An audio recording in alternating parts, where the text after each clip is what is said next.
The United States Department of State has urged all the Americans to leave more than a dozen countries in the Middle East, including Saudi Arabia, UAE, Israel, and Qatar, amid U.S.-Israeli strikes against Iran.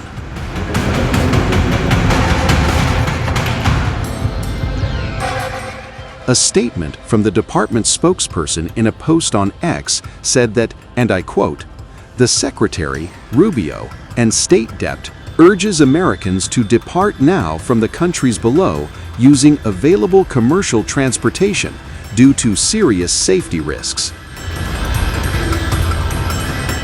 The countries marked by the State Department as serious safety risks are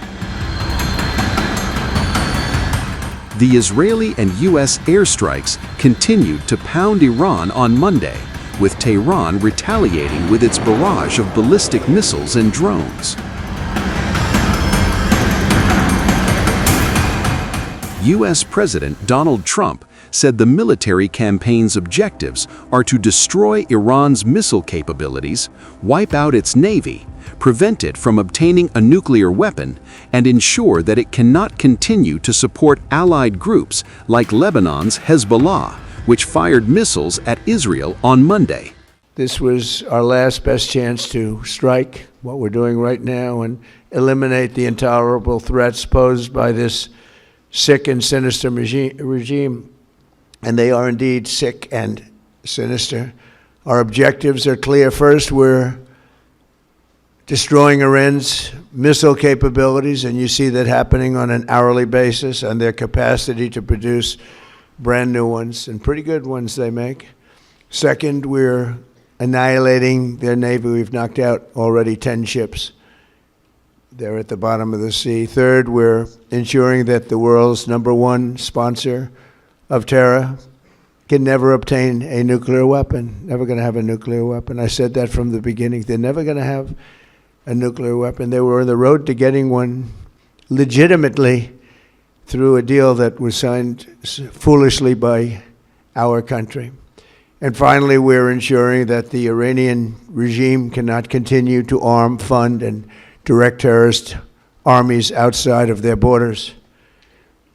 And we thought we had a deal, but then they backed out. And they came back, and we thought we had a deal, and they backed out. I said, you can't deal with these people. You've got to do it the right way. Today, we grieve for the 4 heroic American service members who have been killed in action and send our love and support to their families. In their memory, we continue this mission with ferocious, unyielding resolve to crush the threat this terrorist regime poses to the American people, and a threat indeed it is. We have the strongest and most powerful by far military in the world, and we will easily prevail. We're already substantially ahead of our time projections, but whatever the time is, it's okay. Whatever it takes, we will always, and we have right from the beginning, we projected 4 to 5 weeks, but we have capability to go far longer than that. We'll do it. Whatever somebody said today, they said, oh, well, the president wants to do it really quickly. After that, he'll get bored. I don't get bored.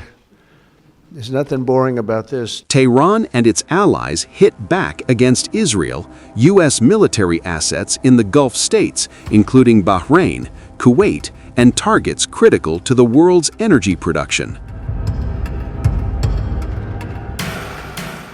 The United Nations cannot remain silent. Accountability is not optional.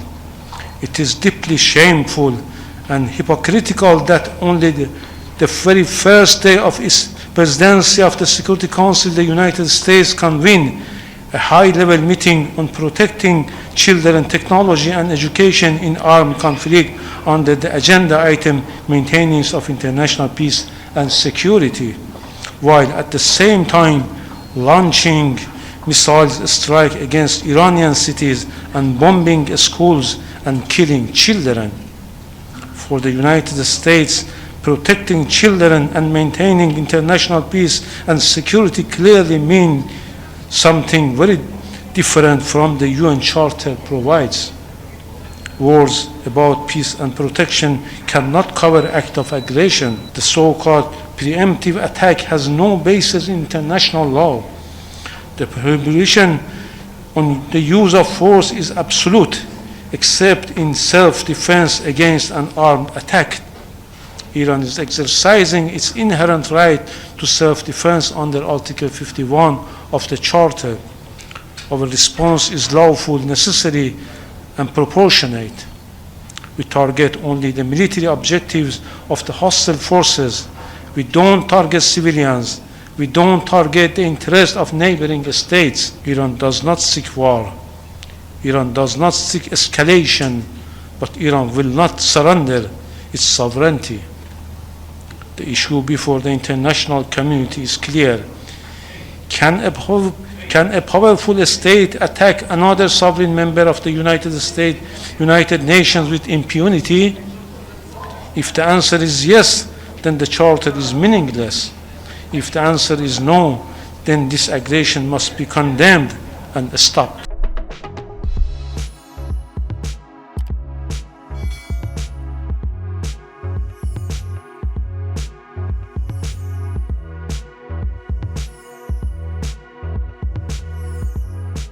Times of India videos, your daily dose of India and the world. Global news, different views, and sharp analysis. Pressure of expectation from your fans, your supporters. That has often served as a backdrop for several Bollywood. You're not a brute majority anymore. If you individually take out Tehran. Making sense of global conflicts. Tracking the new emerging world order.